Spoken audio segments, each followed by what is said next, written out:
Oh, ça y est. Ah, ils se sont c'était prévisible. Les Français champions du monde s'ils ne réussissent pas. Voilà, à repartir. Voilà, c'est là où on peut doubler. C'est là où on peut doubler. Et il passe. Et il se touche. Et il s'accroche. Et merde. Okay, Lewis, it's hammer time. Accélère. Accélère.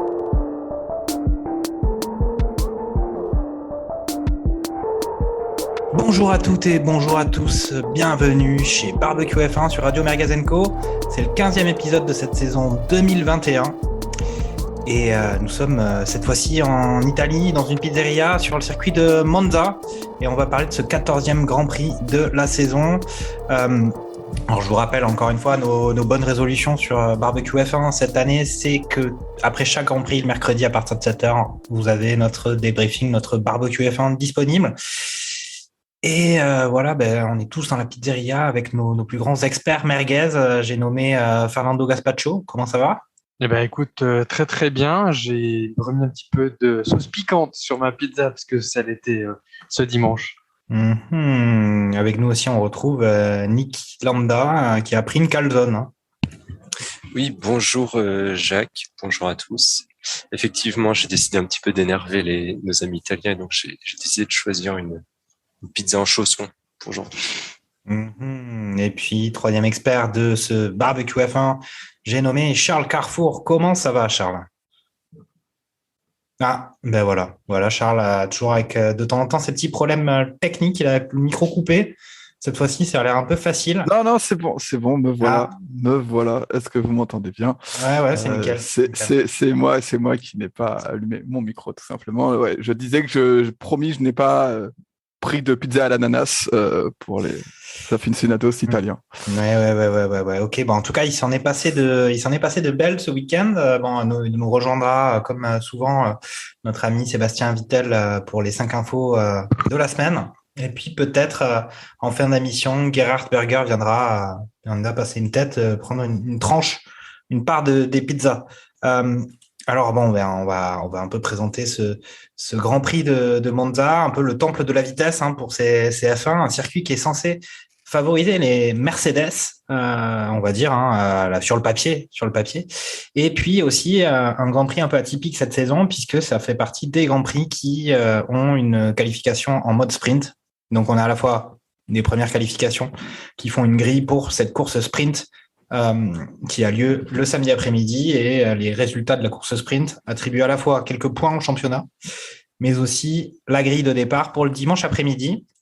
Alors moi, je vais un peu rassembler les informations et puis interroger nos experts. On avait vu des Mercedes assez performantes sur des qualifications standards, on va dire, avec une première place de Bottas, bonne performance de sa part, suivi d'un Hamilton et d'un Verstappen pas si loin, avec des McLaren qui tenaient la route, on peut dire. Et puis après, des qualifications sprint sur lesquelles, lors des qualifications sprint précédentes qui avaient eu lieu à Silverstone, on avait vu quelque chose au final, il y a toujours un départ de course, donc c'est assez intéressant.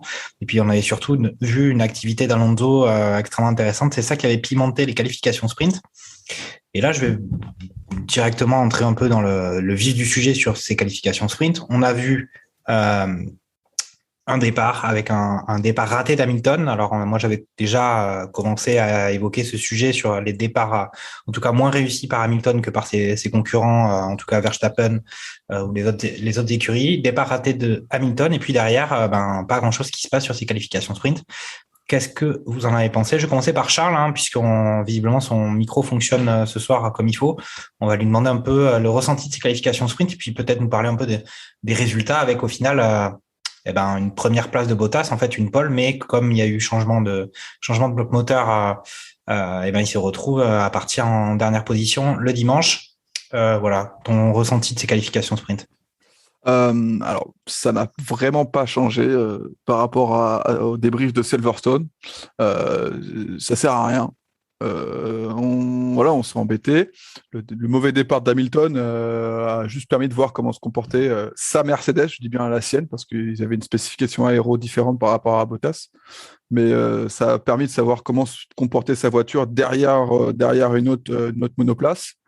Et ça présageait rien de bon pour le dimanche. Et il a passé ses 18 tours derrière une monoplace et il n'a pas réussi à vraiment manœuvrer. Et donc, le départ était vraiment primordial pour lui. Donc, s'il réussissait, il pouvait gagner quelques places. Et pour le coup, il n'a pas réussi. Après, tu peux rajouter quand même que c'est de la monoplace dont nous parlons en l'occurrence, c'est celle de Norris. Ouais, tout à fait. On sait aussi que le moteur des McLaren fait que forcément que l'écart avec les Mercedes va pas être très important. Et ils ont fait leur parti pris d'avoir une très bonne vitesse de pointe, les McLaren durant ce Grand Prix. Donc, le DRS ne servait pas forcément à grand-chose. C'était très compliqué de suivre dans la parabolique, donc c'est-à-dire le dernier virage. Donc, sinon, on était déporté par le dirty air que générait la monoplace de devant. Donc, on était obligé de laisser un peu de distance et qui, via le DRS, ne permettait pas de dépasser ou vraiment d'être dans les échappements. Et donc, du coup, ça ne permettait pas de réel dépassement.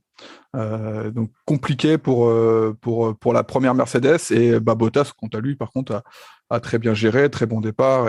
Et les 18 tours se sont passés tranquillement. Très bonne gestion de sa part. Ok. Fernando, toi, ton avis sur aussi ces qualifications sprint, les performances peut-être de Bottas, peut-être des explications de pourquoi ils se sont retrouvés à changer le moteur à ce moment-là pour Valtteri. Et moi, je n'ai pas forcément trop suivi ce sujet. Et puis, on avait sur plusieurs Grands Prix dit que les McLaren, elles n'étaient pas trop présentes. Là, c'est certes peut-être un circuit qui les avantageait, mais un peu retour au premier plan, non?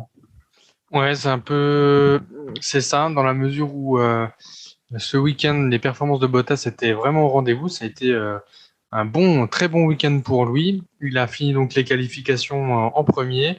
Les qualifs sprint, donc la course du samedi, en première position également. Mais comme tu l'as tout justement signalé, Mercedes a décidé de remplacer, son moteur, ce qui le fait partir dernier. Alors, est-ce que c'est pour ne pas faire, je dirais, de l'ombre à Lewis Hamilton en disant, on va profiter pour le faire partir en fond de grille, parce que de toute façon, avec un moteur neuf, il pourra remonter tout le plateau, sans trop de soucis.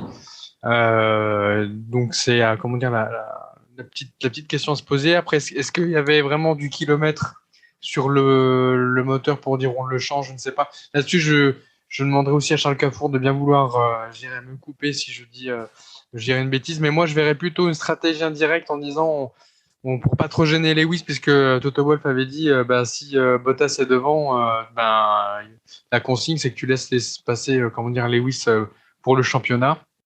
Donc je pense qu'en fait ils ont même pas trop demandé l'avis à Bottas, ils ont dit on le change tout moteur et puis du coup tu pars à l'arrière de la grille. C'est un peu un point de vue que moi j'ai personnellement. Donc ça c'est pour les performances de Bottas, et je le trouve plus libéré depuis qu'on sait qu'il va chez Alfa Romeo. Je trouvais qu'il était moins en bagarre avec sa voiture, qu'il faisait sa remontée, il faisait vraiment son Grand Prix, et puis les performances sont là. Il nous fait une qualification, il finit premier, les sprints, il finit également premier. Donc ça a peut-être un peu moins stressé, je pense aussi pour lui, une pression en moins, et qui se dit finalement, vu que maintenant je sais où je vais, en gros je conduis ma voiture comme j'ai envie de la conduire, et puis voilà. Après, sur les qualifs sprint, en général, c'est plutôt ça passe ou ça casse. Et en l'occurrence, c'est plutôt une période où vous avez plus à perdre qu'à gagner. Les seuls qui gagnent, c'est les 3 premiers. Or là, on a Gasly qui, lui, ça a été, un 0 pointé, malheureusement, pour le week-end complet. Parce que malgré le fait qu'il se place 6e pour la course sprint, il part au premier virage au large avec ce fameux contact avec Ricciardo dans le premier virage, qui endommage son aileron, et la suite on la connaît. Donc gros coup dur quand même pour le Français, qui je crois a abandonné dans les 5 premiers tours du Grand Prix, mais ça on en reparlera. On en reparlera tout en à l'heure. effet. Donc voilà, moi un petit peu mon point de vue là-dessus. La seule partie, il semblerait que quand même les qualifications sprint ont l'air de scier plutôt bien à Alonso, parce qu'il gagne 3 places sur le reste du plateau. Ocon aussi a gagné 2 places. Et l'un des grands gagnants aussi, c'est Giovinazzi, qui se place quand même 10e sur son Grand Prix à domicile. Voilà. Après, tu n'as pas forcément cité Verstappen, mais Niki Lauda va probablement en parler. Verstappen qui avec une voiture qui est censée être moins performante, au final se retrouve on va dire, qui est à la place du poleman pour le samedi après-midi. Niki Lauda, écoute, on n'a pas parlé d'Alpine, peut-être que tu peux nous en parler aussi. C'est un circuit justement qui est pas censé du tout correspondre à, on va dire, la personnalité de la voiture ou les performances de la voiture. Est-ce que tu avais des points spéciaux à indiquer sur ces qualifications sprint ou ces qualifications dans leur globalité? Sur les Ferrari, par exemple. C'est leur circuit quand même. Ouais, après Ferrari, on sait que voilà sur les circuits comme ça où tu as besoin d'une très grosse vitesse de pointe, on sait qu'ils sont un petit peu en retrait par rapport à Mercedes, Red Bull et McLaren, donc c'est pas forcément étonnant de les retrouver là. Et sans spoiler, ça s'est vu après en course où à chaque fois ils se sont fait dépasser assez facilement finalement par ces trois par les voitures des autres écuries. Sur Alpine, voilà, enfin c'est un petit peu comme Ferrari, mais simplement au lieu de se retrouver vers le haut de la grille, on se retrouve vraiment vers le milieu. Les deux se placent 13e et 14e des qualifs classiques du vendredi. Après, avec le jeu des différents abandons, etc., ils parviennent à grappiller encore quelques places, mais c'était un week-end, je pense, assez laborieux pour l'écurie française. Et voilà, ça a été toujours un peu laborieux. Après, ils réussissent à ramener les deux voitures en entier, c'est déjà pas mal, parce que je crois que, sans trop spoiler, je crois qu'il y a 5 abandons, je crois, à la fin du week-end. Enfin, je crois qu'il y a que 15 voitures qui finissent le Grand Prix. Donc, ça fait quand même un quart seulement les 3/4 des voitures qui arrivent en entier. Donc c'est presque une performance en soi et c'est à mettre à leur crédit. Après, sur les qualifs sprint, je suis assez mitigé. Après Silverstone, j'étais assez friand en fait de ce format. Je trouvais que ça rajoutait un peu de piment au week-end, mais finalement peut-être que ça en met un petit peu trop et que les pilotes ont plus à perdre qu'à y gagner, comme disait Charles juste avant. Voilà, avec Gasly Gasly, c'est l'exemple typique. Il finit 6e, il signe une très belle qualif en se plaçant 6e. Ça ralentit un peu devant. Il accroche avec Ricciardo, il casse son aileron, pof, il part dans les graviers, alors qu'il était à ce moment-là en train de doubler Hamilton. Donc, virtuellement, il était 4e, voire 5e. Et voilà, et un accrochage, un fait de course, et au final, il peut pas finir le Grand Prix. Donc voilà, c'est un petit peu peu dommage quand on sait surtout qu'il y a entre guillemets que 3 points à gagner. Donc il y a quand même, il faut quand même rappeler que on l'a dit, très difficile de doubler sur ce circuit tout de même.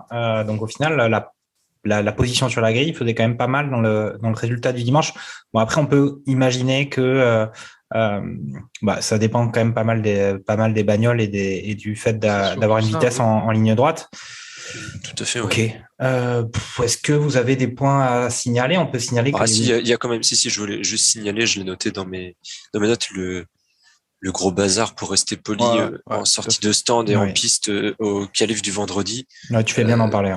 Les pilotes se sont plaints et tout, c'était hyper dangereux parce que tout le monde était au ralenti. On avait vraiment le train, les voitures, elles étaient à 40 km/h pour justement pouvoir bénéficier de l'aspiration des voitures devant et pouvoir faire un tour rapide. Et c'était vraiment hyper dangereux. Tu as des pilotes derrière qui arrivaient à 300 km/h sur un train de 6, 7, 8 voitures qui, elles, étaient à 40. Enfin, c'était vraiment n'importe quoi. Et même en sortie de stand, c'était n'importe quoi.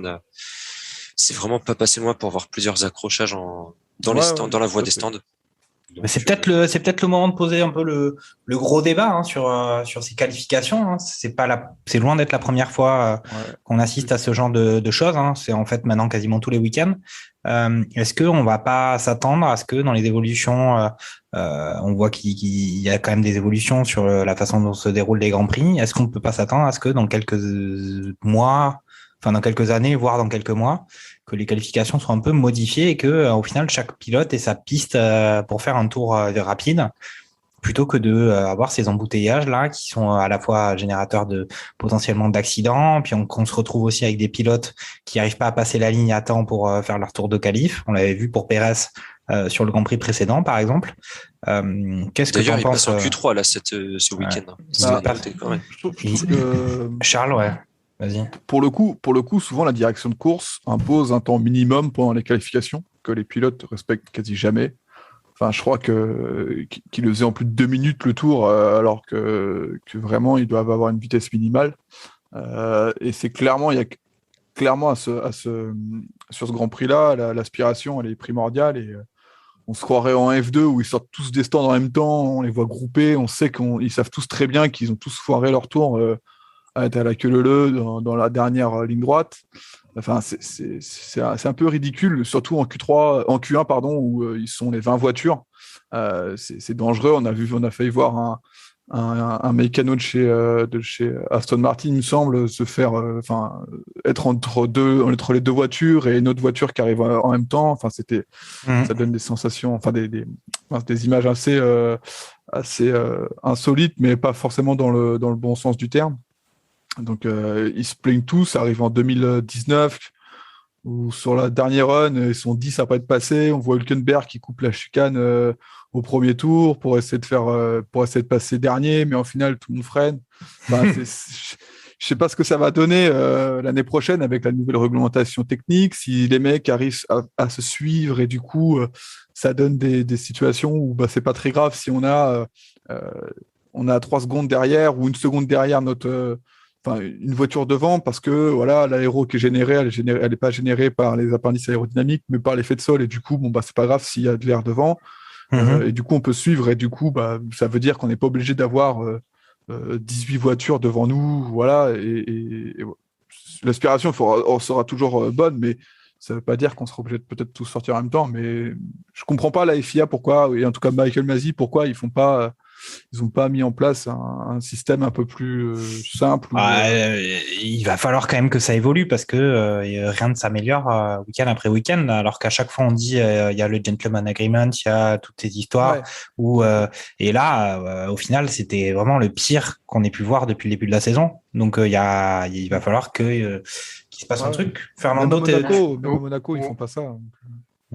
Tu partages ce diagnostic? Même à Monaco, effectivement, ils font pas ça, alors que le circuit est plus court et on peut pas dépasser. Donc c'est ça qui est un peu paradoxal.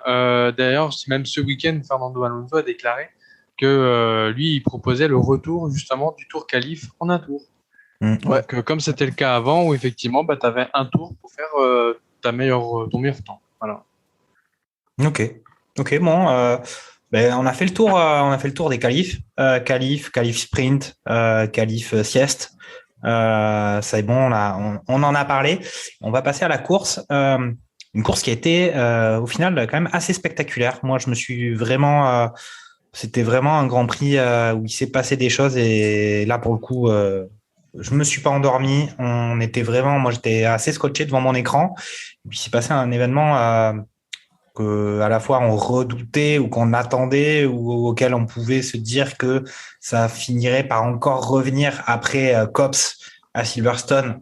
Encore un bon duel, comme dirait notre ami Fernando Gaspacho, entre notre ami Max et notre ami Lewis, mais je pense qu'on aura l'occasion d'en reparler dans ce débat et comme je dirais le monde qui maintenant se divise en 2 catégories, il y a ceux qui supportent Lewis et puis ceux qui supportent Max dans ce duel quand même maintenant on va dire à couteau tiré, on va dire. Mais bon, au final, résultat de cette course, une victoire un peu incroyable de la part de Monsieur Ricciardo qui remporte ce Grand Prix. Ça faisait longtemps qu'on l'avait pas vu à la fois sur un podium, sur la plus haute marche du podium, et c'est sa première victoire avec McLaren, suivi d'un Norris, donc doublé McLaren. Je pense que pas grand monde aurait misé sur ce résultat. En tout cas, doublé McLaren. En tout cas, aucun de nos experts barbecue F1 n'avait pronostiqué ça la semaine dernière. Si on parlera des pronostics en fin d'émission. 3e place de Bottas, revenu d'entre les personnes qui n'avaient pas de moteur, qui se hisse à cette 3e place. 4e Leclerc, 5e Pérez qui au final occupait la 3e place, mais qui a eu une pénalité de 5 secondes qui l'a rétrogradé de 2 places dans le résultat final. 6e Sainz, Et puis après, derrière, un peu une belle place d'Aston Martin avec Stroll quand même, qui eux aussi, après quand même pas mal de week-ends très très difficiles, hein, Stroll en 7e place, ça fait plaisir de leur côté. Et puis 8e Alonso, 9e Russell et 10e Ocon, les 2 Alpines dans les points. C'est un résultat, je pense qu'ils étaient quasiment au maximum de leur capacité sur ce circuit. On aura l'occasion d'y revenir. Et donc à noter, effectivement, on l'a déjà abordé, pas mal d'abandons et aucune des Alpha Tauri qui a dépassé, je pense, le 3e tour. On va commencer directement. Pardon. Depuis l'année dernière, le vainqueur de l'année dernière finit par un double abandon de l'écurie. Quand Charles Leclerc gagne en 2019, l'année dernière, les Ferrari font un double abandon. Et quand Gasly gagne l'année dernière, les Alpha Tauri font un double abandon. C'est pas mal ça. Est-ce que l'année prochaine, McLaren feront un double abandon? Oh, ouais. Mais peut-être un signe indien particulier. Ouais. Mais on va parler ton pronostic maintenant. On va parler tout de suite de l'incident du week-end, l'incident qui a quand même fait assez peur et froid dans le dos ou froid dans le casque du côté de Lewis Hamilton. À la nuque, c'est effectivement cette collision qu'il y a eu entre les 2 pilotes dans le virage 1 de ce circuit. On avait vu effectivement donc au niveau je vais laisser Fernando peut-être nous faire un petit récap de comment ça s'est passé, mais au final, Hamilton et Verstappen sont au coude à coude et au final, on a donc ce Verstappen, enfin tout un débat quant à savoir qui est responsable de l'accident. La FIA a tranché en disant que on avait Verstappen qui avait estimé qu'il était responsable, qu'il partira avec 3 places de rétrogradation pour le prochain Grand Prix. Mais raconte-nous ta vision de ça, Fernando. Et puis moi, à la fin de tout ça, je donnerai mon avis dans ce grand duel. Et je pense que déjà, pour expliquer ce bon duel, il faut aussi expliquer un peu le contexte de comment ils en sont arrivés là. C'est-à-dire qu'on peut bien s'imaginer que on est à peu près au tour 20, comment dire, de la course. On a déjà un Verstappen qui est vénère avant d'arriver au stand parce que il dit à son ingénieur que ses pneus sont complètement foutus et il le laisse en piste parce que justement les McLaren s'arrêtent, donc il suffit de couvrir le tour des McLaren pour pouvoir s'arrêter. Et une fois arrivé au stand, donc il change ses pneus. Qui d'ailleurs, je crois de mémoire, il y a eu un problème sur son avant droit. C'est ça. Arrière droit ou avant droit, ouais. L'arrêt dure 11 secondes. C'est ça. Donc c'est ce qui est déjà impressionnant pour Red Bull, qui est plutôt habitué à faire des arrêts au stand éclair. Là, c'était vraiment la lanterne rouge pour le coup. Et donc du coup, on arrive 3 tours après où donc Hamilton cette fois-ci s'arrête. Et on a un Verstappen qui est chauffé à blanc et qui se dit moi mes pneus sont chauds. Hamilton il sort des stands, ses pneus sont plus frais mais froids du coup, donc il a un peu plus d'adhérence, donc il rentre beaucoup plus fort dans le premier virage, il emmène beaucoup plus d'angles pour aller choper la suite de la première chicane, donc le virage qui suit à gauche. Sauf qu'en fait, Hamilton fait comme il a fait aussi à Silverstone, il laisse glisser sa voiture en sous-virage pour, choper le point de corde du virage de gauche, sachant que déjà à l'origine, il perd son point de corde au premier virage à droite de la chicane. Et là, s'ensuit l'escalade qu'on a tous vu et revu de par les images, où on a Verstappen qui passe la saucisse donc sur l'avant gauche, ça rebondit forcément donc à l'opposé à l'arrière droit et ça fait du roue contre roue avec celle d'Hamilton. Et là on a ce rebondissement, un rebond ni plus ni moins qui se fait sur la cheminée et la roue arrière gauche de Verstappen vient taper le halo et le casque de Hamilton. Et là se pose aussi une question sur l'halo. Merci le halo, encore une fois. Là, je pense que c'est indéniable, celui qui aujourd'hui doute encore de l'efficacité de cet équipement, qui est arrivé en F1. Se pose la question, c'est est-ce qu'il n'est pas trop bas? Parce qu'au final, si ça a touché le casque, il faudrait peut-être faire une révision du halo, une V2 ou quelque chose qui aurait peut-être évité. Bon, il s'en sort, je crois qu'il a eu quand même une observation à l'issue du Grand Prix au médical où il avait quand même mal à la nuque. Et donc, à la fin des fins, les deux finissent dans le bac à gravier. J'ai envie de dire, c'est très bien. J'ai envie de dire c'est très bien parce que depuis le temps qu'ils se cherchent, à un moment donné, il y a plus de politesse. Bon déjà à Silverstone, Hamilton a dit c'est bon maintenant, je me laisse plus faire, je fais un peu de la résistance. Là subtilement, il a refait un petit peu la même. Donc sauf que cette fois-ci, les deux sont pénalisés. Et je trouve que remettre une pénalité, en fait, on respecte ni plus ni moins que le règlement hein, vis-à-vis des dépassements en disant que si l'aileron ou les deux roues ne passent pas devant la monoplace de celui que vous voulez doubler, donc du coup votre dépassement n'est pas valable, donc vous êtes pénalisé.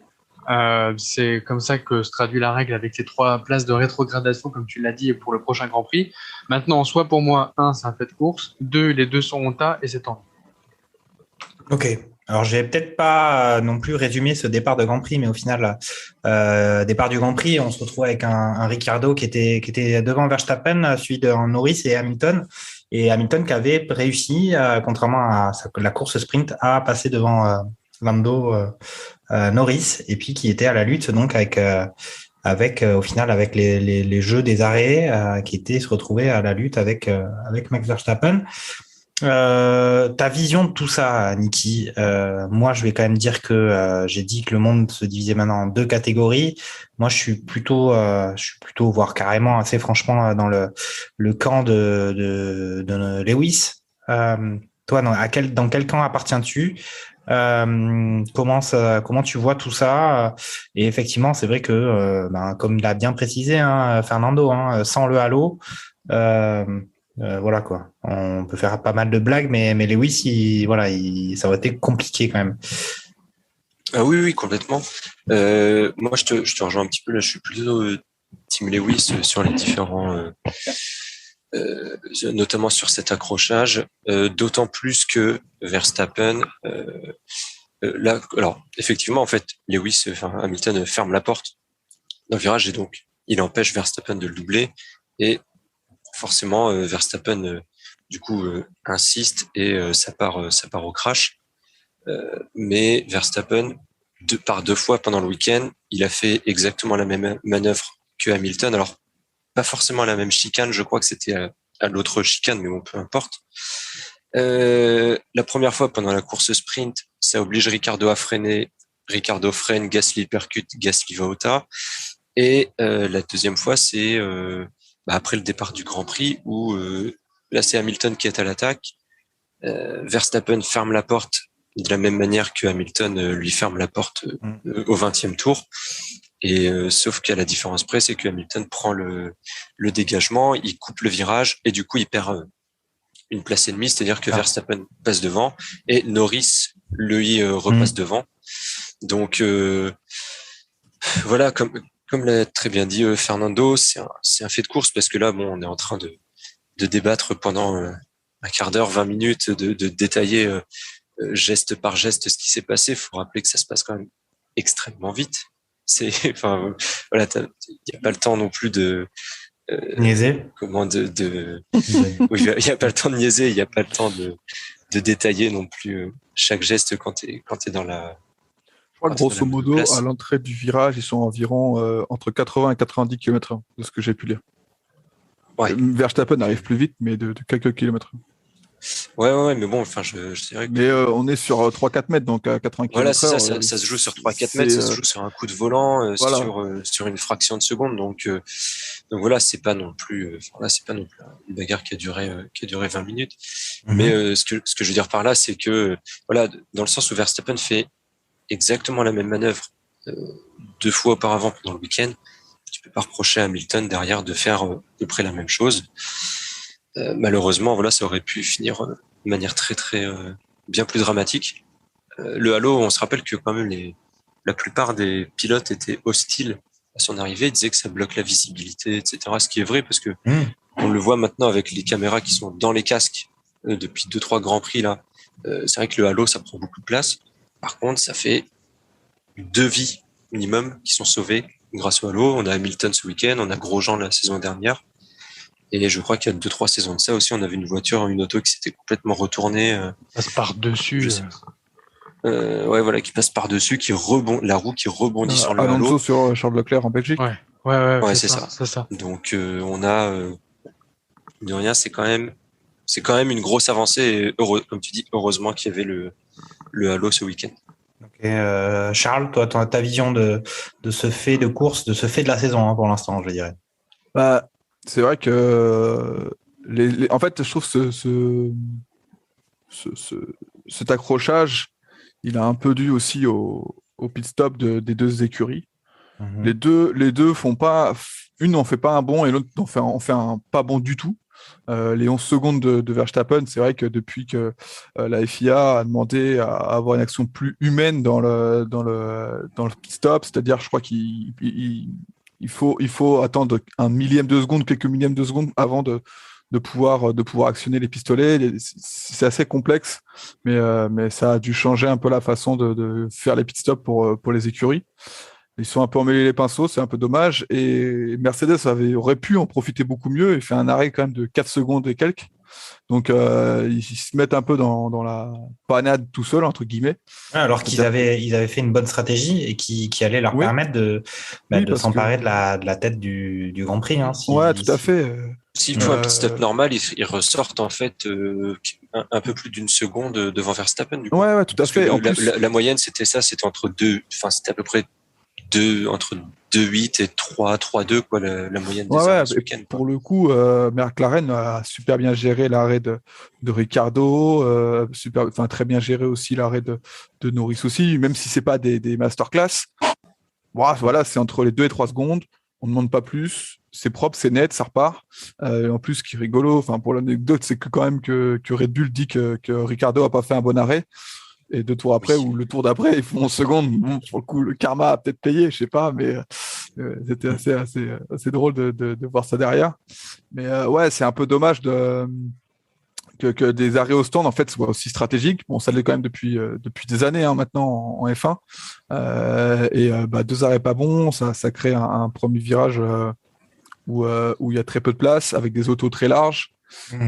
Effectivement, les deux se battent pour le championnat. Je ne sais pas si Verstappen, s'il avait su que c'était peut-être Norris ou quelqu'un qui n'était pas en lutte pour le championnat, est-ce qu'il aurait fait la même action? Est-ce qu'il aurait peut-être tiré tout droit pour se dire dans tous les cas, je suis devant, je suis derrière, il faut que j'assure les points. Là, il savait qu'il était derrière son principal rival.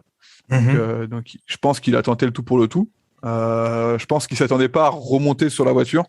Je suis pas en train d'essayer de défendre le diable, mais je pense qu'il la saucisse, comme il l'appelle, je pense l'a malheureusement pas aidé. Il aurait préféré, je pense, court-circuiter, mais de la plus petite des manières, c'est-à-dire vraiment un angle très fermé. Et ça c'est mal fini. Je trouve que par contre la réalisation a été un peu bizarre. C'est-à-dire qu'on avait le on-board, au-dessus du casque de Verstappen. Et on s'est retrouvé d'un coup dans le bac à sable, un peu en angle, et on n'a pas trop compris ce qui s'est passé au début. Alors c'était assez bizarre. Et quand ils ont mis un angle un peu plus large, d'un coup on a fait oula, mais comment on en est arrivé là? C'est un peu le seul bémol où je pourrais donner, mais en tout cas les gars ont bien résumé un peu la situation, donc il y a pas à dire. Moi je suis quand même plus team Lewis où c'est pas la première fois. C'est pas la première fois qu'un pilote pour sécuriser sa place, pousse au large. La voiture, elle est encore loin en plus. Donc Pérez a court-circuité. Enfin, ils sont plusieurs à court-circuiter. Pour l'anecdote, Fernando Alonso bloque les roues.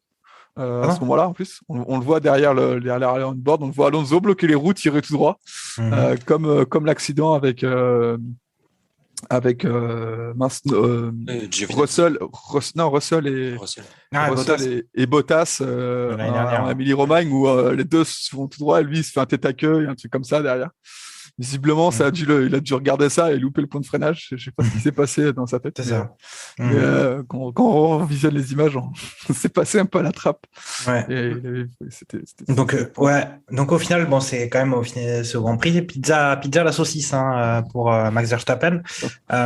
Mais est-ce qu'on ne peut pas aussi considérer que pendant une grande partie de la saison, on avait un Hamilton qui était assez conservateur, voire défensif, contre un Max Verstappen assez agressif? Il y a quand même eu un tournant à Silverstone. On avait vu justement Hamilton qui a senti quand même que la menace Verstappen c'était pas du gâteau. et qui s'est dit j'arrête de reculer et puis ou de laisser passer le fou furieux derrière moi, et qui avait donc eu cet accident où il y avait déjà eu tout son lot de polémiques avec les célébrations assez gigantesques pour Hamilton sur son Grand Prix à lui, alors que Verstappen avait quand même eu un énorme crash. Et là, pareil, duel où cette fois-ci encore, Hamilton n'a pas laissé passer le Max Verstappen qui, lui, on sait que lui, il va aller jusqu'au bout de son action. Ton sentiment par rapport à ce duel, là où il en est et là où il va aller sur les prochains Grands Prix, parce que la saison avance malgré tout, même s'il y a beaucoup de Grands Prix cette saison, il en reste pas tant. Ils sont à quelques points l'un et l'autre, pardon. Comment ça va évoluer? Est-ce que ça va continuer à être aussi hardcore? En général, c'est plutôt sur le dernier Grand Prix de la saison qu'on a des duels un petit peu hardcore comme ça. Là, on est quand même tôt dans la saison pour qu'à chaque Grand Prix, on se pose la question de qui va sortir à chaque virage. Fernando. Non, mais je suis d'accord. Ça va être haletant jusqu'à la fin de la saison, et ça va être coup pour coup, à mon avis, de Grand Prix en Grand Prix. Ils vont pas, l'un ne va pas lâcher, l'autre non plus. Donc, et ça risque de se répéter. J'ai envie de dire, malheureusement pour eux, heureusement pour le spectacle, pour ceux qui regardent le Grand Prix. Bien évidemment, sans que l'un et l'autre, je dirais, n'aient de blessure. Mais ça va se reproduire, c'est sûr. C'est sûr que ça va se reproduire. Après, je reviens juste sur un point, c'est effectivement sur les limites de piste, où là, quand au premier virage, ils savent aller tout droit, pourquoi est-ce que là, il a forcé? Et c'est pour ça qu'effectivement, je peux comprendre qu'il y ait plus de personnes qui soient du côté de Lewis que du côté de Verstappen. Après, moi, le positionnement que j'en ai, c'est que c'est bien fait pour les deux. Donc voilà, mais c'est qu'à un moment donné, il aurait dû effectivement dire, comme tu disais, si c'était Norris, il aurait peut-être dit j'ai mon coup de volant à gauche et puis je tire tout droit et puis je retente un peu plus tard. Là, c'est Lewis Hamilton, c'est-à-dire que je le laisse pas trop passer parce que 5 virages après, je pourrais peut-être plus le rattraper, quoi. Ouais, tout à fait. Comme tu l'as dit, ça faisait 4 ou 5 tours. C'est pas long, ça faisait 10 minutes qu'il était chauffé à blanc, qu'il était énervé comme jamais parce que son équipe l'a pas fait arrêter au bon moment, parce qu'il fait un arrêt pourri. Derrière, il se fait passer devant par Norris, je crois. Oui. Donc virtuellement, il est 3e et il voit Hamilton lui passer juste devant à la sortie des stands. Donc il doit être foudrage dans son auto. Et il a répondu quand même à cette accusation de mauvaise gestion psychologique des événements, en disant que non, pas du tout.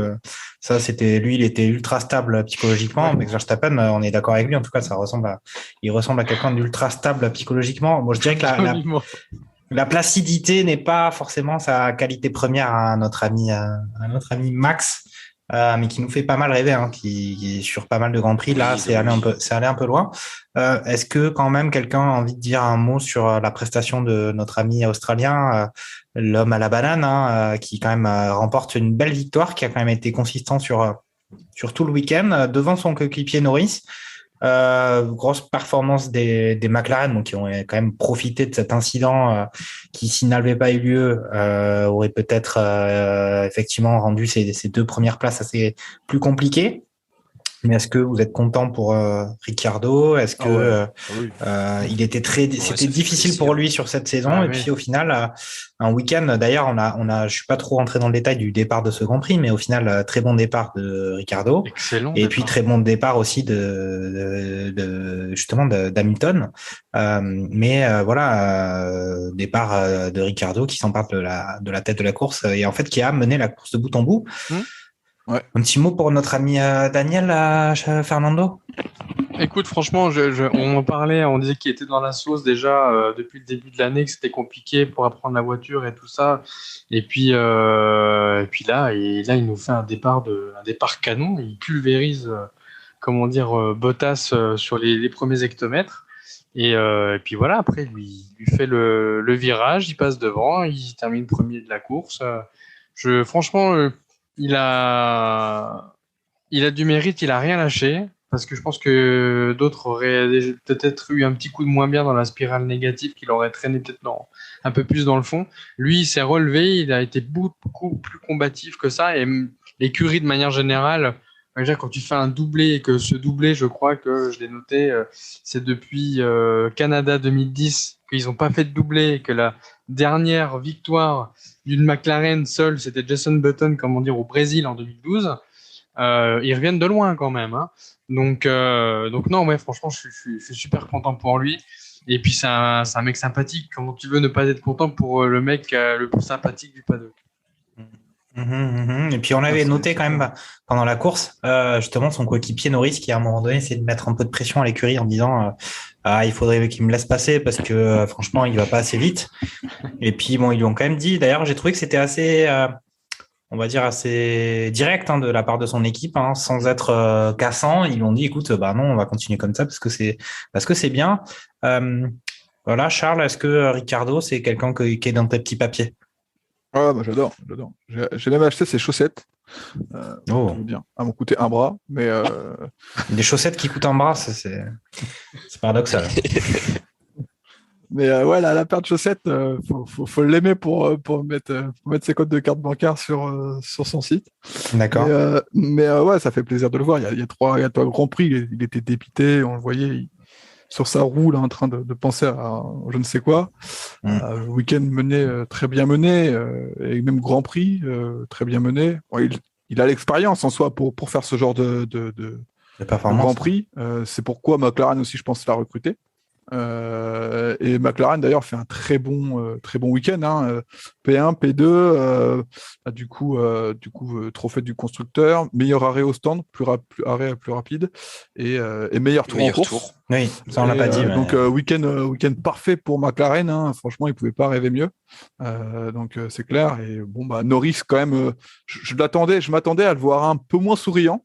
En mode il est un peu boudeur parce qu'il est pas P1 et au final plutôt team spirit et quand même très content pour l'équipe, donc très content de voir cet état d'esprit au final et de voir que l'équipe est unie. Alors après forcément c'est toujours plus simple quand l'équipe gagne que quand l'équipe perd, mais lui qui est abonné au podium n'a toujours pas gagné et au moins ça fait plaisir pour Ricciardo qui relève un peu la tête depuis 10-12 Grands Prix là où vraiment il était dans le dur. Ça risque ça va sauver sa saison du coup je pense pour le coup, et ça aide aussi McLaren fait un gros bond pour la P3 au constructeur du coup.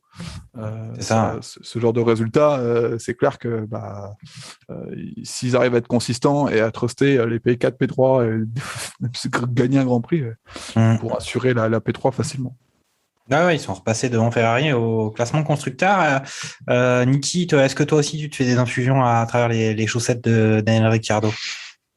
Non, alors je me fais pas d'infusion à travers de ses chaussettes, mais il y a vraiment un truc avec les pieds et Ricciardo parce que il a encore bu le champagne dans ses bottes, enfin dans ses chaussures de pilotage, donc je pense qu'il y a peut-être un truc à creuser, mais je laisse ça à d'autres. Je n'irai pas creuser de ce côté-là. Mais non, ouais, ça fait quand même super plaisir. J'entendais la stat en course, je l'ai pas gardé en tête, mais ça faisait 2 ou 3 ans qu'il n'avait pas qu'il n'avait pas été en tête d'un Grand Prix. Donc non, ça fait super plaisir. Très très bon week-end aussi de l'écurie en général. Ouais. Donc voilà, on pouvait s'attendre à des bonnes performances de McLaren. Forcément, ils ont été un petit peu aidés par le fait, d'une part, que Bottas doivent partir en fond de grille, plus par l'abandon de Verstappen et Hamilton. Mais leur performance, c'est une top performance, quoi. Donc, c'est cool. Ouais, ils ont le moteur. Hein. Ils ont le moteur, ouais. Bon, je sais plus si j'avais fait le point sur le classement final de ce Grand Prix, mais on avait quand même donc Ricciardo, Norris aux 2 premières places, Bottas, Leclerc, un Pérez. Aussi, j'avais fait le point. Ouais, si tu l'avais fait, oui, tout à fait. Je l'avais fait, mais on peut quand même signaler. C'est le moment où on va parler. Russell 9e, c'est pas mal ça. Hein. Ouais, on va parler des franchises, notre rubrique traditionnelle des franchises. Donc effectivement, je viens de répéter un petit peu le classement de ce Grand Prix, mais vous aurez noté que contrairement à la plupart des Grands Prix de la saison, vous n'avez pas entendu le petit nom de Piero Gasly, puisque Piero Gasly, après cette course sprint, où justement, lui, il y avait eu cet accident qui lui a obligé de partir en dernière place, ou même des stands si mon souvenir est bon. Et au final, un abandon dans les premiers tours, avec en plus son coéquipier Tsunoda qui n'a pas pu prendre le départ suite à un problème sur le bolide. Qu'est-ce qui s'est passé chez AlphaTauri? Pierrot, on l'a vu, qui était très très déçu évidemment, puisque c'était quand même le Grand Prix qu'il avait vu l'emporter l'année dernière sur une très belle victoire française. On se rappelle tous un petit peu de ce moment-là. Niki, AlphaTauri, là, sous pas la grimace, un peu déçu pour Pierrot, qui quand même, on a pu entendre on avait fait une rubrique Mercato sur l'émission précédente. On l'a encore entendu un peu être triste de sa situation au niveau de l'écurie et son positionnement par rapport à Red Bull. Vraiment, un week-end à vraiment oublier, une semaine un peu triste ou nette pour Pierrot. Oui, complètement. Surtout qu'en plus, comme on l'a dit dans la partie sur les qualifs, il signe une 6e place en qualif, il prend un très bon départ et avant son accrochage avec Ricciardo, il est en train de dépasser Hamilton. Donc voilà, il était potentiellement en train de signer une P4, P5, P6 voilà sur la grille de départ du dimanche. Et il a cet accident plus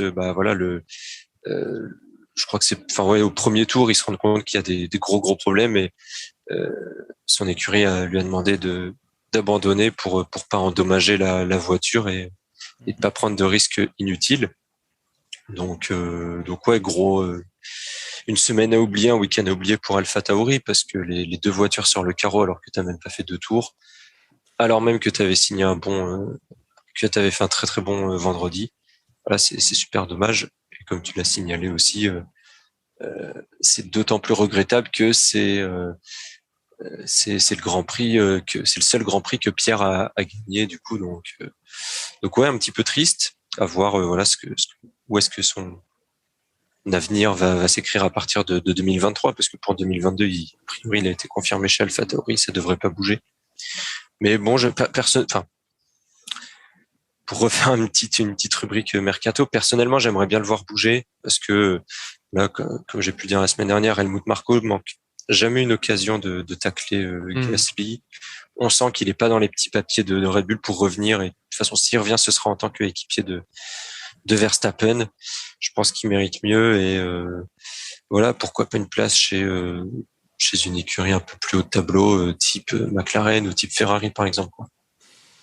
Ou voir Mercedes pour être coéquipier, pour aller avec Russell dans 1 an ou 2, c'est possible aussi, quoi. Moi, on en a parlé plusieurs fois de cette on va dire de la futurologie. J'avais d'ailleurs dit qu'on était les Jacques Attali de la F1. Mais c'est vrai que au final, quand on regarde, il y a peu de baquets en F1, il y en a 20. Oui. Il est dans une écurie de milieu de tableau. Donc au-dessus, il y a Ferrari, il y a Red Bull, il y a McLaren, il y a Mercedes. On voit que chez McLaren, Norris, c'est le projet de l'écurie. Et vous m'arrêtez si je me trompe, mais Norris, c'est le projet de l'écurie. On a un Ricciardo qui est quand même quelqu'un même si ça a été difficile cette année, qui l'emporte ce week-end et qui est quand même encore très talentueux. Du côté Ferrari, on a un Charles Leclerc qui lui aussi est un peu le projet de Ferrari, tout comme Lando Norris l'est chez McLaren, avec un Carlos Sainz où par moment ça peut être un peu délicat puisqu'il arrive de cracher la voiture de temps en temps, et puis il est un peu en dessous quand même de son coéquipier, même si c'est sa première année.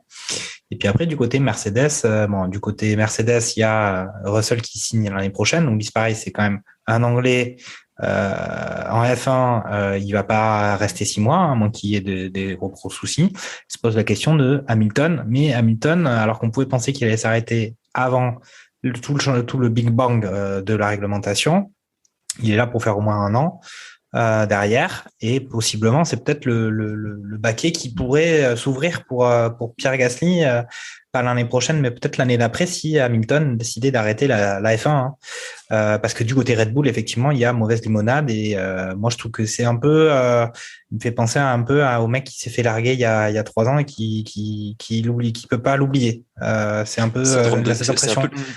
Ça ou alors le syndrome de Stockholm, tu sais, où il où il commence à avoir de l'affection pour son agresseur. C'est cette impression qu'il essaie. Donc voilà, effectivement, moi, s'il fallait, on va peut-être mettre des paris maintenant et parier de l'argent, du bifton et dire, voilà, l'avenir de Gasly, pour moi, c'est probablement chez Mercedes, à moins que Ricciardo reprenne sa mauvaise marche qu'il avait depuis le début de l'année. Mais bon, avec cette victoire, on peut penser qu'il a enrayé cette dynamique.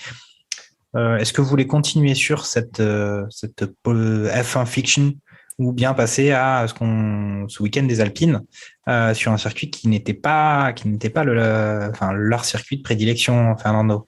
Non, absolument pas. Moi, je vais pas rajouter d'autres sujets sur la partie mercato et changement. Mais oui, comme tout Français que nous sommes, si on a un Français dans une super écurie qui remporte des titres, ça pourrait nous faire encore gérer un avenir à Alain Prost, par exemple. Pourquoi pas.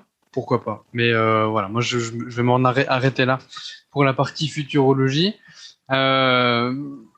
Sur la partie des Alpines cette fois,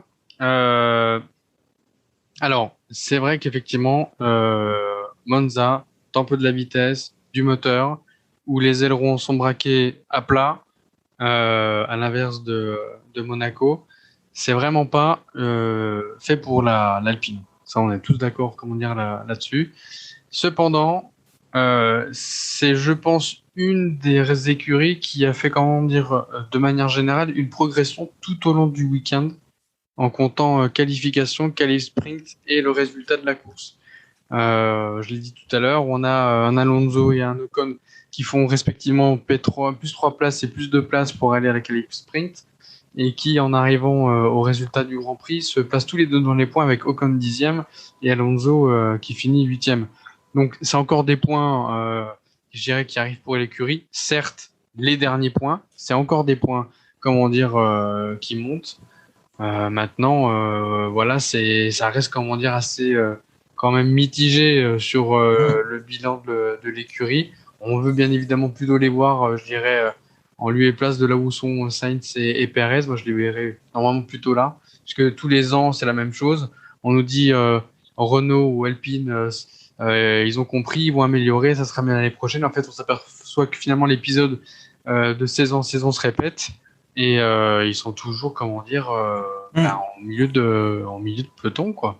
Non, on a vu ces commentaires un peu, on va dire, assez directs et francs de la part de Franck Montagny sur ce week-end, puisque c'est lui qui commentait le Grand Prix sur Canal+. Il avait été un peu assez sévère, y compris quand il a interviewé Alain Prost, en disant, écoutez, ça fait quand même pas mal de saisons. Bon, alors certes, avant c'était Renault, maintenant ça s'appelle Alpine, mais on est sur le même véhicule.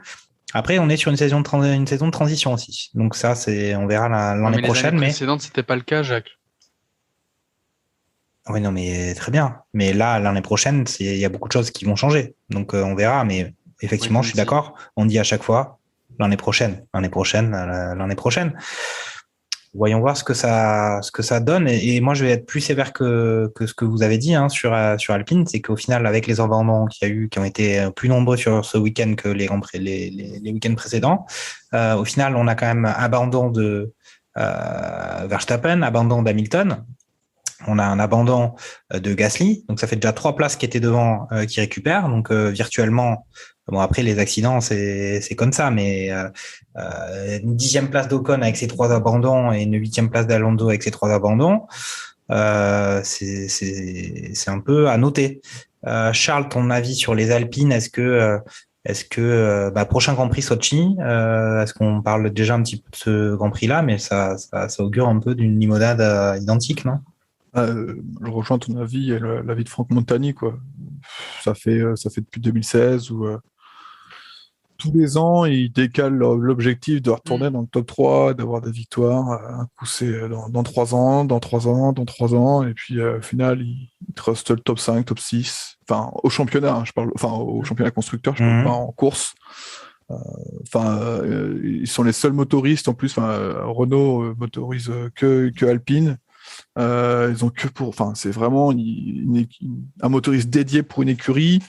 Et t'arrives sur un temple de la vitesse où normalement ils étaient quand même censés avoir un bon moteur il y a quelques années. Hülkenberg et Ricciardo avaient fait P4, P5, il me semble, en 2019. Donc c'était quelque chose de très bien pour eux. Là, ils sont quand même très loin de ça. C'est clairement dommage. Et, en fait, chaque année, on se dit ah, peut-être que.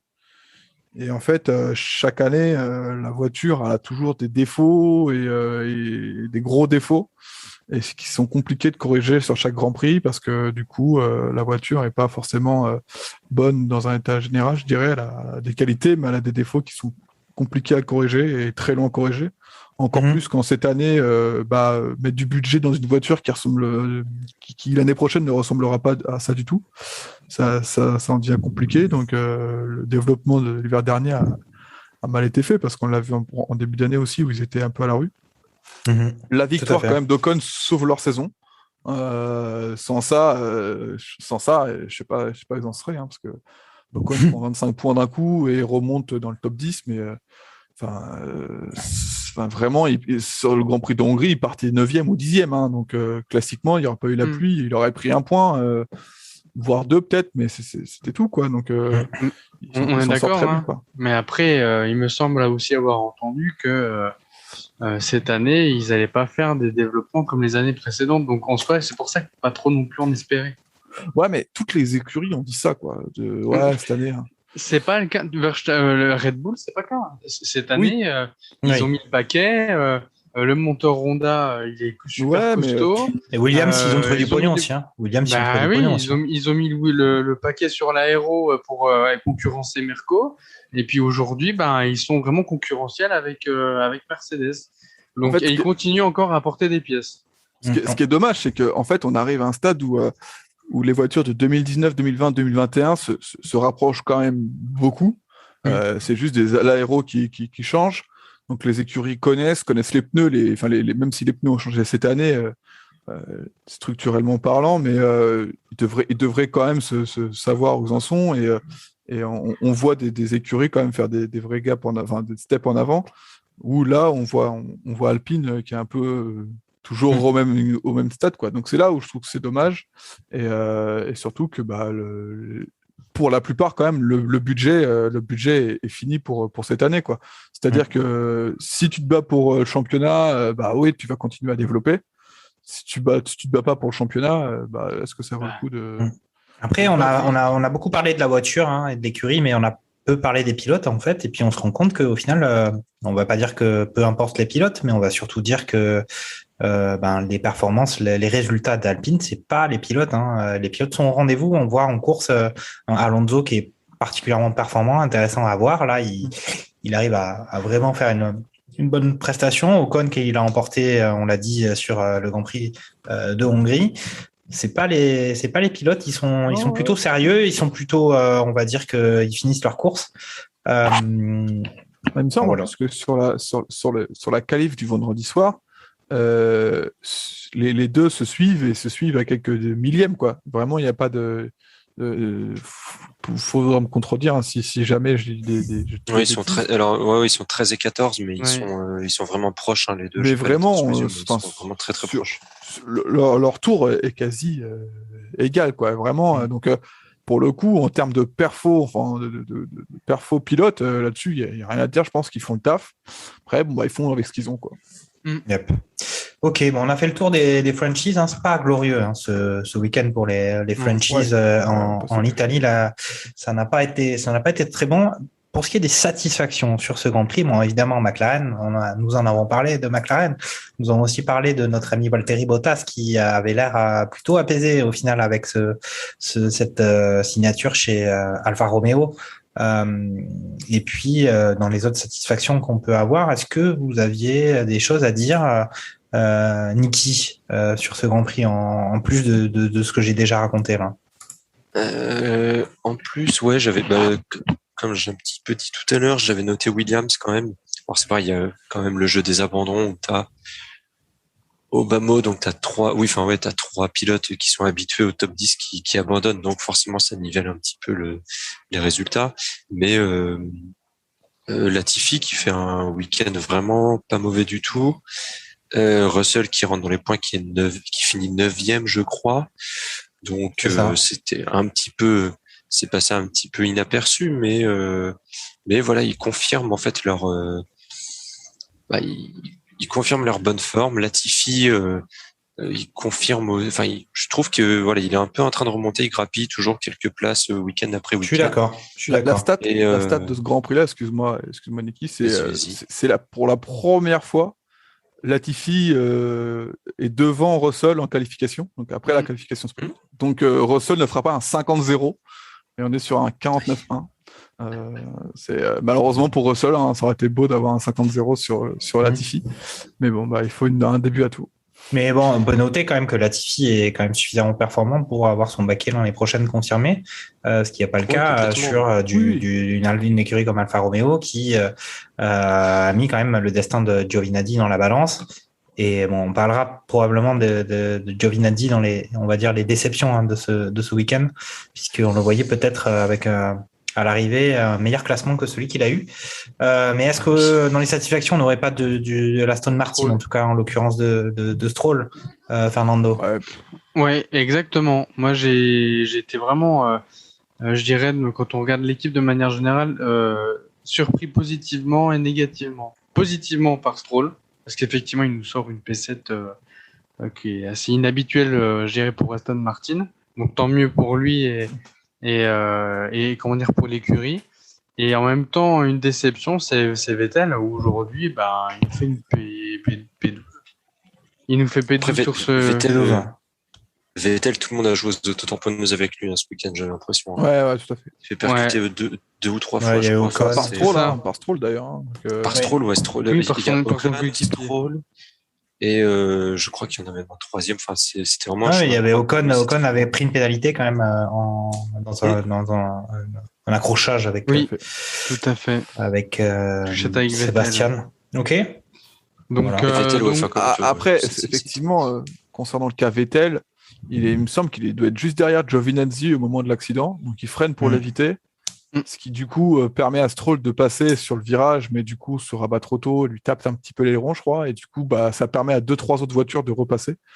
Et après son Grand Prix était terminé parce qu'il avait une perte aéro et il s'est battu avec la voiture, je crois, tout le long du Grand Prix. Ok, bon on va passer aussi aux déceptions de ce Grand Prix. Moi, je dirais quand même une déception à noter. C'est peut-être je lance le débat, je me pose encore le pavé dans la mare. Pérez, encore une fois. On avait quand même des qualifs où là, on est évidemment focalisé sur ce duel à distance entre Gasly et Pérez, puisque quand même Gasly a été assez agressif quand même envers les performances de notre ami Pérez. Et puis au final, une qualif assez poussive, ou en tout cas nettement retrait encore une fois par rapport à son coéquipier Verstappen. Mais on sait que c'est pas la qualité principale du Mexicain. Et puis en course, au final, qu'est-ce qu'il fait? Il fait une 5e place. Ça reste décevant. Voilà, Fernando. Ça reste décevant, je suis désolé. Aujourd'hui, alors après, effectivement, sur la partie des qualifs, on va dire qu'il a donné l'inspiration un petit peu à Verstappen, mais que lui n'en a pas bénéficié à, je crois, 5 ou 6 reprises, vu le nombre de fois où il a fait des sorties. Ça le place, je sais plus combien en qualification. Après la qualification. Je regarde 9e. Ça fait 9e au départ du Grand Prix. Non, mais voilà, course sprint, il part donc 9e. Il grappille, je crois, une seule place en sprint. C'est ça, voilà. Il une seule place en sprint et il fait péniblement. Du fait de l'abandon de Gasly, hein. Bah oui, mais il fait péniblement, comment dire, ensuite la 5e place du Grand Prix. Donc oui, pour être le numéro 2 d'une écurie qui se bat au championnat, c'est laborieux et c'est effectivement une déception pour ce Grand Prix-là. Ok. Charles, tu partages ce jugement? Est-ce qu'on n'est pas trop... Il loupe son départ. Ouais, mais totalement, hein, je vous rejoins là-dessus. Il fait le bon lieutenant, quoi. En fait, il travaille pour Verstappen quand il peut. C'est un peu de déception, mais il apporte un sponsor. Il fait pas trop de bruit. C'est clair que la voiture lui convient pas, mais c'est pas leur souci. C'est à lui de s'adapter. Et c'est comme ça. Hein. Être deuxième pilote chez Red Bull, faut savoir Un sacerdoce. courbé Ça a les l'air, chines, quoi. ça a l'air compliqué. Ouais. Niki, est-ce que tu as des choses à ajouter? Peut-être nous parler de Mazepin, je sais pas. Oui, je l'avais noté dans les moins. Après, non, ça faisait longtemps quand même. Enfin, faut noter que ça faisait assez longtemps qu'on n'avait pas parlé de Mazepin. Donc, ça fait plaisir de voir qu'il y a des traditions que les traditions ne se perdent pas. Mais non, j'avais quand même noté Red Bull. Voilà, on en a. Enfin, juste pour revenir un petit peu sur le crash Hamilton-Verstappen, mais bon, voilà, ça fait partie du jeu aussi où Red Bull défend le bout de gras en disant ouais, mais Hamilton n'a pas laissé assez de place, machin. Enfin bon, globalement, c'est quand même un gros crash et j'ai trouvé l'attitude, que ce soit de l'écurie ou que ce soit de Verstappen, quand même pas terrible. Et plus généralement, Red Bull, c'était quand même un week-end compliqué. Il y a le mauvais arrêt, ça peut arriver. Il y a quand même le problème stratégique où Verstappen leur dit j'ai les pneus qui sont HS et il décide de le laisser un tour supplémentaire. Et pour la pénalité de Perez, c'est entièrement de la faute de son écurie, dans le sens où Michael Masi leur a conseillé de redonner la place. Et eux, ils ont dit on verra. Et parce que Verstappen avait coupé, pas Verstappen, pardon, Perez avait coupé dans un virage et il avait doublé une voiture c'est Leclerc. Il avait doublé Leclerc, voilà, en coupant le virage. Michael Masi leur conseille de rendre la place. Red Bull disent on verra. Il rentre pas la place. Il prend 5 secondes et il perd du coup 2 places derrière, alors que la Red Bull semblait plus performante que la Ferrari et je pense qu'il avait la possibilité de doubler. Enfin, il y avait encore assez de tours pour s'offrir la possibilité de doubler Leclerc en course, en piste. Et résultat, ils perdent 2 places à l'arrivée parce que petit péché d'orgueil, ils ont dit bah non, nous on rend pas la place. Quoi. Donc ouais, vraiment week-end compliqué, je trouve pour Red Bull, quoi. Les 5 points, les 5 points au championnat. Ouais, c'est des points au championnat en plus, hein. Et à la limite, heureusement pour eux que Bottas perd le point du meilleur tour sur le dernier tour. Justement, c'est Ricardo qui lui pique. Vraiment sur le dernier tour en piste, il chope le meilleur tour. Mais Bottas, l'addition peut être salée, quoi. Le dit, voilà, nous, au moins, on finit devant Red Bull, et même si on gagne pas, on finit devant Red Bull, et c'est toujours bon pour le championnat constructeur, quoi. Ouais, c'est juste, hein. Tout à fait. Non, mais au final, sur le constructeur, ils ont gagné quelques points, Mercedes, hein, sur ce week-end.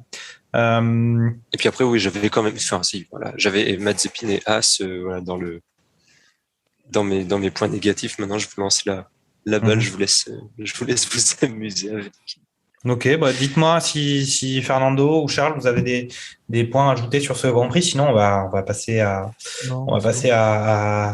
au Grand Prix suivant, hein, prochain Grand Prix. Et puis non, c'est bon. Giovinazzi éventuellement. Ah oui, c'est vrai, Giovinazzi, oui, effectivement. Dans les mois où tu as effectivement plutôt bien. C'est un peu comme la semaine dernière où finalement il fait l'essai et il transforme pas l'essai.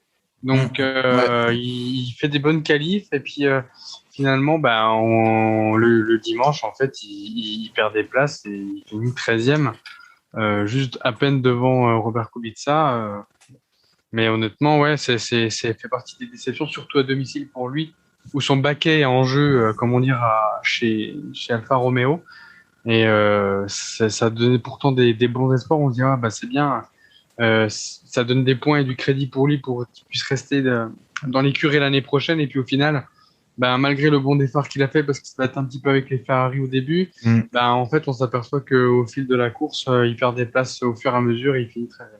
Donc ça fait partie des déceptions, je dirais, du dimanche. On va dire que ça fait plusieurs fois où il est assez performant, hein, sur les qualifications. Et là, effectivement, un départ assez intéressant. Et puis, je pense qu'il s'est mis un peu en surchauffe, il s'est un peu emballé. Et puis, il a vraiment craqué net. Et c'est ça qui... Enfin, voilà, il était en sur-régime, je pense. C'était le pilote en sur-régime, on va dire, sur ce départ. Ok, on a fait le tour. Parce qu'en plus, il se sort tout seul, quoi.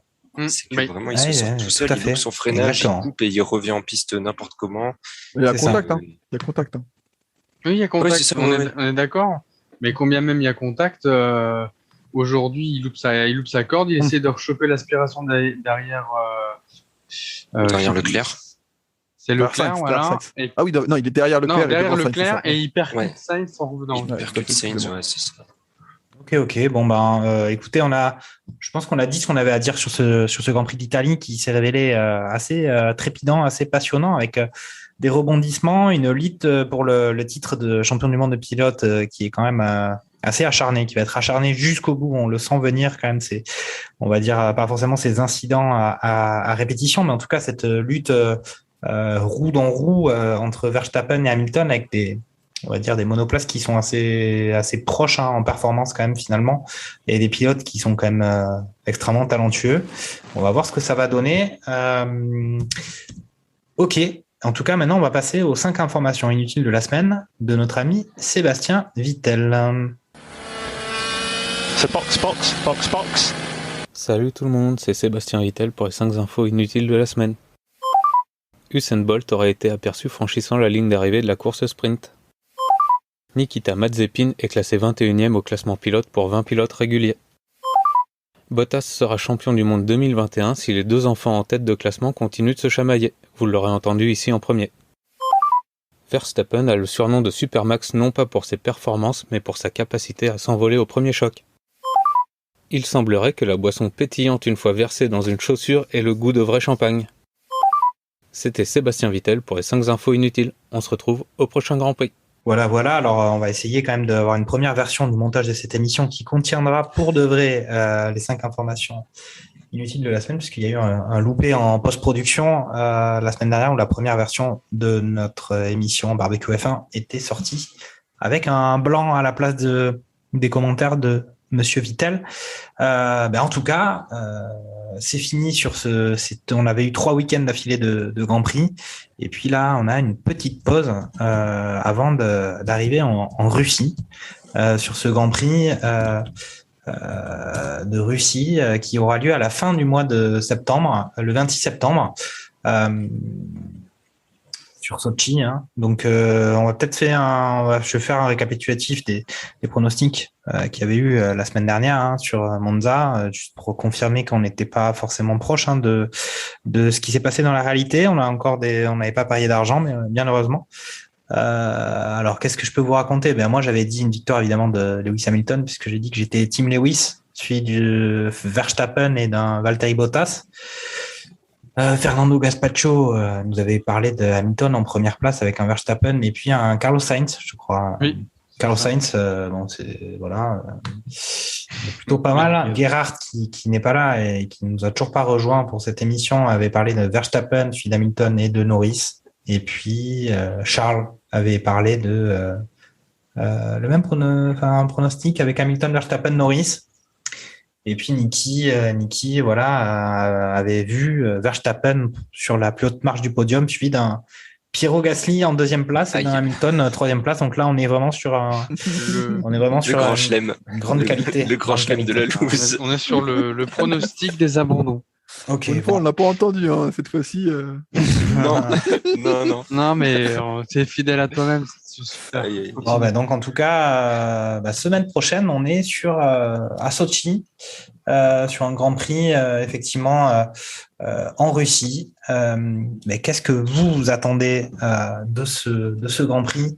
Je sais pas si vous avez déjà des choses à dire sur ce circuit de Sochi, sur ce qu'on peut attendre d'un Grand Prix le dimanche après-midi. Est-ce qu'il va se passer des choses? Et puis un petit pronostic, voir est-ce qu'on va pouvoir encore voir un bon duel entre Verstappen et Hamilton en fin du mois de septembre, Fernando? Ouais, je pense que tout le monde attend ça maintenant. On attend vraiment le départ pour ce que l'un et l'autre va faire sur la piste. Donc oui, moi personnellement, j'attends dimanche dans 15 jours impatiemment pour savoir effectivement ce qui va se passer. Après, il y a d'autres batailles, je dirais, au championnat qui s'annoncent tout aussi, je dirais, intéressantes, notamment McLaren et Ferrari, où ils se rendent point pour point, à l'issue des derniers Grands Prix, où il y avait Ferrari qui était devant à Zandvoort. Et là, on a McLaren qui répond avec, je crois, 13 points et demi, c'est ça, 13,5 d'avance maintenant sur Ferrari. Donc, à voir aussi ce que ça va donner. Donc, Voilà, moi, pour ce Grand Prix-là, si j'enchaîne direct après avec les pronostics, je te dirais que je vois un Bottas premier, que je vois un... Oula. Oh là là. Oh là là. Allez, je vais mettre Norris en 2. Et puis 3e, Hamilton. D'accord. La Red Bull, là, décidément, ça part en... Je sais pas comment on dit, là. Ça part en mauvaise limonade du côté de Red Bull, décidément. Ça va manquer de taurine en Russie. Charles, Sochi, est-ce que tu es fan de ce circuit? Et puis, qu'est-ce qu'on peut attendre de cette rivalité Mercedes-Red Bull? Ou est-ce qu'il va encore y avoir un troisième larron qui va se mettre au milieu de tout ça? C'est Romain Grosjean qui disait l'année dernière, Sochi, c'est juste un parking sur lequel on a mis des vibreurs et comme ça. Je crois que c'est je le rejoins un peu. Moi, je crois que c'est un des grands prix qui me hype le moins. L'année dernière, il s'était pas passé grand-chose, il me semble. À part le premier tour où Sainz se fout tout seul dans le mur. Enfin, voilà, il faut être P3 pour finir premier au premier virage. J'ai un peu de mal avec ce Grand Prix. Pourtant, il est cool à conduire sur F1 2021. Mais à partir de là, pour moi, ça s'arrête ici, quoi. Je n'ai vraiment pas l'attrait pour ce GP où c'est compliqué de dépasser, à part au premier virage et après la deuxième zone de DRS. Donc, je n'entends pas grand-chose. Après, effectivement, je pense que tout va jouer dans le premier virage, hein, encore une fois de plus. Et heureusement qu'il n'y a pas de case sprint sur ce GP, parce que je pense que sinon ce serait une vraie purge. Donc on verra bien, hein, peut-être que... Enfin, en tout cas, historiquement, on tire vraiment sur une sieste dimanche dans 15 jours. Après, vraiment, ça peut vraiment être... avoir des rebondissements. Peut-être que je me trompe, j'espère me tromper, hein, parce qu'on veut toujours du spectacle et que ce soit comme ça. Après, bon, voilà, on verra bien. On va espérer que tu te trompes, hein, on est d'accord. Hein. Concernant mon pari, je pense que Mercedes va faire un doublé. Si le premier virage se passe bien et si les instants se passent bien. On est d'accord. Ok, avec des si, on mettrait, je sais pas, le Grand Prix de Russie et le Grand Prix de Russie ailleurs qu'à Sochi. D'ailleurs, moi, j'ai des infos comme quoi, après 2023, le Grand Prix de Russie partirait de Sochi pour partir à Igora Drive, à côté de Saint-Pétersbourg. Ouais, j'ai vu la même chose. Ouais. On verra bien. Donc, on était donc moi, je dirais quand même Hamilton P1, Bottas P2 et Verstappen P3. Oh, ça c'est du pronostic, ça vaut. Vraiment, la cote est 1-0-1, mais je pense que c'est ce qui peut se passer. Ouais, la cote 1-0-1, à chaque fois on fait les cotes 1-0-1, puis au final, on n'a pas de caillasse à la fin du week-end. Ouais. Niki, faut tenter des cotes à 1-6. Ouais, Niki, alors toi, ton Asie, la Russie, déjà, est-ce que tu aimes bien ce pays, quoi, la Russie? Alors, comme ça de but en blanc, on va dire non. Par principe. D'accord. Non, parce que c'est un pays, Sans justification. l'hiver il fait froid, l'été il fait chaud. Enfin bon. Mais trop froid et trop chaud. D'accord, c'est ça. Trop extrême. Trop extrême pour moi. Non, sinon je suis assez d'accord avec Charles. C'est un peu le... C'est peut-être pas celui qui me hype le moins. Il arrive peut-être en deuxième position derrière Barcelone. Voilà. Tu vois, dans la liste des grands prix que j'aime le moins. Alors j'ai cru voir une stat où Mercedes a toujours gagné à Sochi. Je m'arrêterai peut-être, mais il me semble que c'est ça. Donc, en 2019, Leclerc, il fait quoi? Il était en pole, je crois. Et puis, qu'est-ce qui s'est passé? Je crois qu'ils sont en pole. Vettel le dépasse. Et Vettel, je crois, a un abandon. Et je crois que la stratégie. Non, c'est Hamilton. C'est ça, la victoire est pour Hamilton. Deuxième place Bottas. Troisième place pour Leclerc, qui effectivement, alors qu'il était en pole, n'a pas réussi à remporter le Grand Prix. Ouais, c'est un jeu de stratégie. Il y a pas eu la bonne Donc, Ok, Donc, Niki. les auditeurs pourront peut-être confirmer, mais voilà, il me semblait avoir vu cette stat. Donc sur les pronos, je restais moi classique. On va dire Hamilton, Verstappen. Et en 3, Bottas. On va dire que Décidément, Valtteri va confirmer. Ok, décidément oublier Pérez. Hein. Pérez, c'est vrai que de week-end en week-end, s'éloigne un petit peu quand même des petites boîtes sur lesquelles on monte dessus et puis après on remue les bouteilles et il y a du liquide qui sort. Maintenant c'est mon tour, non, de donner un petit prono. Je vais faire le même prono que pour Monza. On va répéter un truc qui marche pas. Donc Hamilton, oui, jusqu'à ce que je change et que, enfin, tu vois, c'est comme quand tu joues toujours les mêmes numéros au loto et puis le jour où tu as gagné, et puis en fait, t'avais fait jouer quelqu'un d'autre à ta place qui a changé les numéros. Mais en tout cas, ouais, donc Hamilton, puis Verstappen, puis Bottas sur la boîte russe. Voilà. Des petits points à ajouter, hein. Peut-être que vous avez des infos sur le dernier baquet disponible en F1. Est-ce que vous avez encore, je ne sais pas moi, attention, Fernando a peut-être une information. Là, je le vois agiter les bras. J'ai deux infos. La première info, c'est la victoire de Théo Pourchaire en F2. Et ça fait du bien parce que potentiellement, ça fait un baquet en F1 pour encore un Français. Donc ça, c'est la bonne info. Et l'info merguez, c'est Lewis Hamilton qui est en gala aujourd'hui à New York. Donc il se remet très vite de son mal de nuque pour récolter des fonds, notamment dans un gala qui rassemble des artistes noirs, je dirais qui ont le vent en poupe. Et donc il était à New York pour un gala. Donc voilà, visiblement tout se passe bien.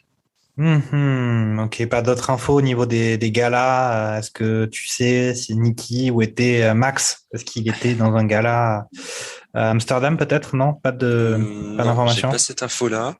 Dernier point comme ça, un peu en vrac, un peu merguez. Je voulais juste dire que moi j'ai bien aimé les commentaires. On avait déjà signalé qu'on trouvait tous Montagny très très bon en commentaires. Ça s'est confirmé ce week-end. Mais Jean Alesi aussi sur la course de sprint, j'ai trouvé très très bien. Donc ça c'est cool. Et comme on a pu dire, c'est un peu dommage pour Villeneuve qui est pas mauvais. Il est pas mauvais, il est juste agaçant. Voilà, c'est qu'il est un petit peu agaçant et au final c'est peut-être le moins bon de tous. Donc c'est un petit peu dommage parce que voilà, que ce soit Montagny, Alesi ou Grosjean, franchement c'est tous très très bien. Donc c'est quand même à signaler la couverture de la F1 par Canal+, qui est quand même très très bien faite. Ok. Puis autre info aussi, petite info merguez, c'est que Ricciardo du coup avait pronostiqué avec Zak Brown, donc le patron de l'écurie McLaren. Il avait dit, il avait pas parié un tatouage comme il avait fait avec Abitbull l'an dernier. Il avait parié un tour dans une des voitures de collection de Zak Brown. Et il s'avère que du coup, Brown possède une voiture de NASCAR qui appartenait à Dale Earnhardt, c'est ça, je crois. Et en fait, lui, c'est l'idole de Ricciardo. Donc ils ont parié entre eux un tour dans cette bagnole si Ricciardo faisait un podium. D'accord. Ricciardo a réclamé carrément. Il a 3 tours là à faire. Alors, vu qu'il a gagné, Ricciardo a réclamé carrément que Zak Brown lui donne la bagnole, mais je crois qu'il a refusé. Ouais, c'était ambitieux, mais bon, on sait que les pilotes de Formule 1 sont des gens ambitieux. Ok, Charles a un petit truc à nous raconter ou on peut clôturer cette émission qui était construite autour de ce Grand Prix assez passionnant de ce dimanche. Non, en vrai, j'ai pas d'autres infos croustillantes actuellement, malheureusement. D'accord, écoute, on a quand même passé un très bon barbecue F1 tous ensemble. Merci les gars, merci d'avoir participé à cette belle émission et puis on va se souhaiter rendez-vous après le prochain Grand Prix de Russie fin septembre. Salut à tous, ciao. Salut à tous, merci à tous. Merci Jacques. Accélère